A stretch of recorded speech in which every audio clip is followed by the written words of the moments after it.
Shalom, jemaat yang dikasih Tuhan, jumpa kembali bersama Word from Heaven. Hari ini kita sungguh bersyukur karena bangsa Indonesia memperingati Hari Kemerdekaan yang ke-76. Artinya, Tuhan sudah memberikan kemerdekaan kepada kita sebagai bangsa 76 tahun. Dan Tuhan memelihara bangsa kita sehingga memiliki dan mencapai banyak kemajuan di berbagai bidang. Kita patut bersyukur sebagai bangsa Indonesia kepada Tuhan yang sudah memelihara bangsa kita. Meskipun hari-hari ini kita diizinkan mengalami pandemi COVID, tetapi pemeliharaan Tuhan tetap ada dan pasti ada di dalam bangsa Indonesia. Hari ini saya ingin berbicara tentang kemerdekaan. Satu hari di dalam pelayanannya sebagai rasul, Paulus pernah marah dan mengecam orang-orang yang ada di Galatia. Karena orang-orang di Galatia yang sudah dimerdekakan dari ikatan dosa dan masa lalunya, kemudian didapati mereka kembali kepada hidup yang lama, kembali terikat di dalam dosa. Itu sebabnya Rasul Paulus menegur di dalam Galatia 5 ayat 13. Dia berkata begini, saudara-saudara, memang kamu telah dipanggil untuk merdeka. Ini penegasan, kamu telah dipanggil untuk merdeka. Tetapi janganlah kamu mempergunakan kemerdekaan itu sebagai kesempatan untuk hidup di dalam dosa, melainkan layanilah seorang akan yang lain oleh kasih. Pertanyaannya sekarang, apa yang dilakukan oleh orang-orang di Galatia sehingga Paulus marah yang bicara tentang kemerdekaan? Kamu sudah dimerdekakan dari dosa. Artinya apa? Hidupmu sudah diubahkan dari hidup lama ke hidup yang baru. Dosamu dalam hidup yang lama sudah diampuni oleh kematian Kristus di kayu salib. Sudah ditebus segala dosa dan kesalahanmu, dan kau hidup merdeka.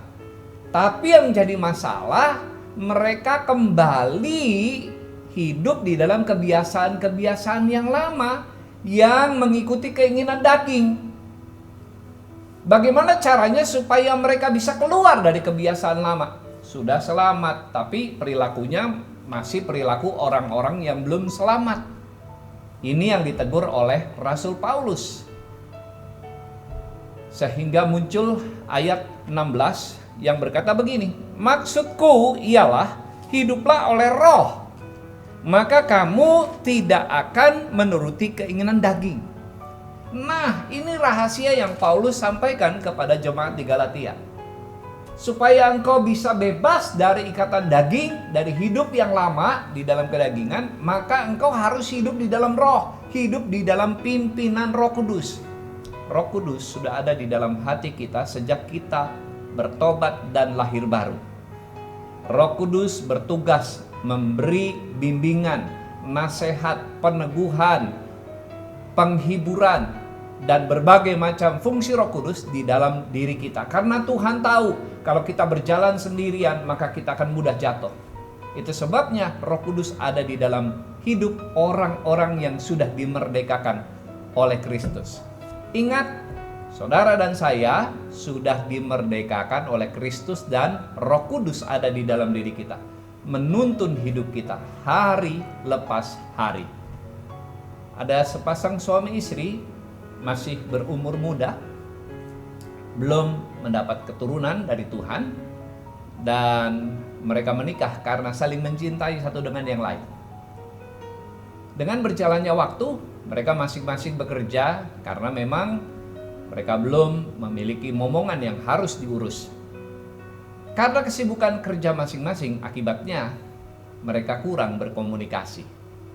Dan dampak daripada kurang berkomunikasi, mereka mudah tersinggung, mudah salah paham, Dan mulailah keluar kata-kata yang kasar satu dengan yang lain. Satu hari si suami mengeluarkan kata-kata yang kasar kepada istrinya, dan itu menyakiti hati istrinya dan bahkan membuat terluka, karena sejak menikah belum pernah suaminya mengeluarkan kata-kata seperti itu, sekeras itu kepada istrinya. Berminggu-minggu, berbulan-bulan dia menyimpan sakit hati dan kebencian karena perkataan suaminya yang menusuk perasaan. Satu hari dia mendengar khotbah di gereja yang mengoreksi sikapnya yang menyimpan kemarahan dan sakit hati. Artinya dia masih dibelenggu oleh sakit hati dan kemarahan selama berbulan-bulan. Dan hari itu firman Tuhan menegur, menempelak dia, dan sadarlah dia bahwa selama ini dia memberikan dirinya terikat dengan kemarahan dan sakit hati kepada suaminya. Ketika pulang ke rumah, dia membuka hatinya dan minta maaf kepada suaminya. Padahal suaminya sendiri sudah melupakan peristiwa itu. Saudara yang dikasihi oleh Tuhan, adakah di antara saudara yang masih terpenjara walaupun saudara sebenarnya sudah dimerdekakan oleh Tuhan? Mari kita hidup di dalam kemerdekaan bersama dengan Roh Kudus, sehingga hidup kita bebas untuk melakukan perbuatan-perbuatan baik yang mempermuliakan Tuhan. Selamat Hari Kemerdekaan. Tuhan memberkati. Mari kita berdoa. Bapa di surga, kami sungguh bersyukur karena kematian Tuhan Yesus memerdekakan kami dari tuntutan dosa dan belenggu hukuman.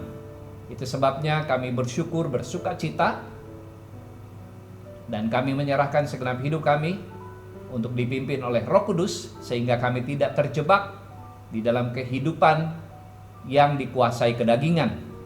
Terima kasih Tuhan untuk firman-Mu pagi ini, memberkati setiap pemirsa yang mendengarkan Word from Heaven ini. Terpujilah nama-Mu Bapa.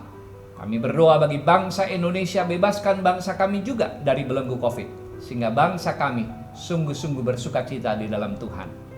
Dalam nama Tuhan Yesus kami berdoa. Amin. Saudara, apabila saudara merasa diberkati dengan tayangan ini, silakan membagikannya kepada teman atau saudara atau keluarga, sehingga mereka juga diberkati. Tuhan memberkati.